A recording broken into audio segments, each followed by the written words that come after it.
बोलिए विष्णु भगवान की जय हो। श्री मद् भगवद गीता के 7वें अध्याय का महात्म। भगवान शिव कहते हैं कि पार्वती, अब मैं 7वें अध्याय का महात्म बतलाता हूं, जिसे सुंदर कानों में अमृत राशि भर जाती है। पाटलिपुत्र नामक एक दुर्गम नगर है, जिसका गोपुर द्वार बहुत ही ऊंचा है। उस नगरी में शकुकर्ण नामक एक ब्राह्मण रहता था। उसने वेश्यावृत्ति का आश्रय लेकर बहुत धन कमाया, किंतु तो कभी पितरों का तर्पण ना किया और न देवताओं का पूजन ही किया। वह धनोपार्जन में तत्पर होकर राजाओं को ही भोज दिया करता था।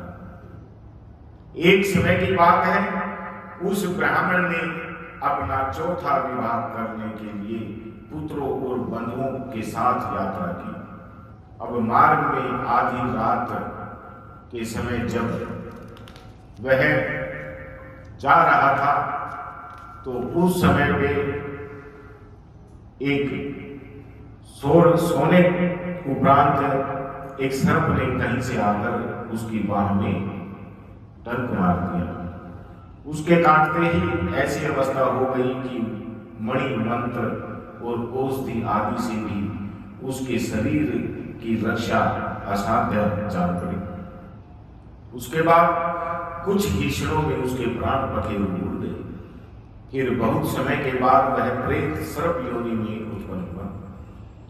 उसका चित्त धन की वासना में बंधा था। उसने पूर्व वृत्तांत को स्मरण करके सोचा कि मैंने जो घर के बाहर करोड़ों की संख्या में अपना धन गाड़ रखा है, उससे इन पुत्रों को वंचित करके स्वयं ही उसकी रक्षा करूंगा। यानी कि मरने पर भी उसने काफी धन कमाया और धन को गाड़ दिया जमीन, और पुत्रों को कभी पुत्र ना ले। मरने के बाद भी सर्प योनि में जब आया, तो सर्प योनि में भी उसको समझ रहा अपने पिछले जन्म का। तो मन में यही बात रही कि मेरे पुत्र जो है कभी मेरे धन को नहीं ले, इसलिए मैं उनकी उस धन की रक्षा करूंगा। अब एक दिन सांप की योनि से पीड़ित होकर पिता ने सौपन में अपने पुत्र के समक्ष आकर अपना मनोभाव बताया। तब उसके निर्कुश पुत्रों ने सवेरे उठकर बड़े विषय में के साथ एक दूसरे से सौपन की बातें कही। उसने उनमें से मझला पुत्र कुदाल हाथ में लिए घर से निकला और जहां उसके पिता सर्प योनि धारण करके रहते थे, उस स्थान पर गया। यद्यपि उसे धन के स्थान का ठीक ठीक पता नहीं था, तो भी उसके चिन्हों से उसका ठीक निश्चय कर लिया उसने, और लोभ बुद्धि से वहां पहुंचकर गोभी को खोदना आरंभ कर दिया। गोभी यानी कि सांप का बिल, सांप का घर होता है, उसे गोभी कहते हैं। हाँ। तब उस गोभी से बड़ा भयानक सर्प प्रकट हुआ और बोला, ओ मूढ़, तू कौन है? किस लिए आया है? क्यों बिल खोद रहा है? अथवा किसने तुझे भेजा है? ये सारी बातें मेरे सामने बता। अब पुत्र बोला कि मैं आपका पुत्र हूं, मेरा नाम शिव है। मैं रात्रि में देखे हुए स्वप्न से विस्मित होकर यहाँ का स्वर्ण लेने के कौतूहल से आया हूं।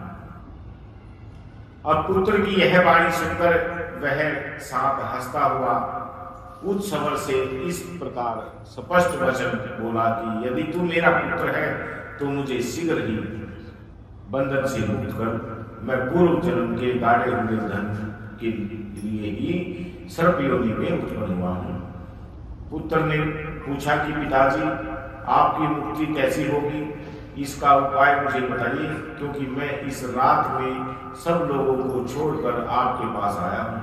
अब पिता ने कहा कि बेटा, गीता के अमृत में 7वें अध्याय को छोड़कर मुझे मुक्त करने में तीर्थ, दान, तप और यज्ञ भी सर्वथा समर्थ नहीं है। केवल गीता का 7वां अध्याय ही प्राणियों के जरा मृत्यु, जन्म मृत्यु आदि दुख को दूर करने वाला है। पुत्र, मेरे श्राद्ध के दिन 7वें अध्याय का पाठ करने वाले ब्राह्मण को श्रद्धापूर्वक भोजन कराओ। इससे निसंदेह मेरी मुक्ति हो जाएगी। वत्स, अपनी शक्ति के अनुसार पूर्ण श्रद्धा के साथ वेद विद्या में प्रवीण अन्य ब्राह्मणों को भी भोजन कराना।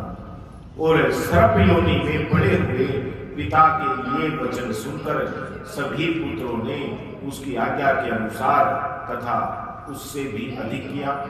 तब शकुकर्ण ने अपने सर्प शरीर को त्याग कर दिव्य देह धारण किया और सारा धन पुत्रों के अधीन कर दिया। पिता ने करोड़ों की संख्या में जो धन बांट कर दिया था, उससे वे सदाचारी पुत्र प्रसन्न हुए। उसकी बुद्धि धर्म में लगी हुई थी, इसलिए उन्होंने बावली, कुआ, पोखरा, यज्ञ तथा देव मंदिर के लिए उस धन का उपयोग किया और अन्नशाला भी बनवाई। तत्पश्चात 7वें अध्याय का सदा जप करते हुए उन्होंने मोक्ष प्राप्त किया। पार्वती, यह तुम्हें 7वें अध्याय का मातम बताया गया है, जिसके शरण मात्र से मानव सब पातकों से मुक्त हो जाता है। बोले विष्णु भगवान की जय। ओम नमो भगवते वासुदेवाय। ओम नमो भगवते वासुदेवाय। वासुदेवाय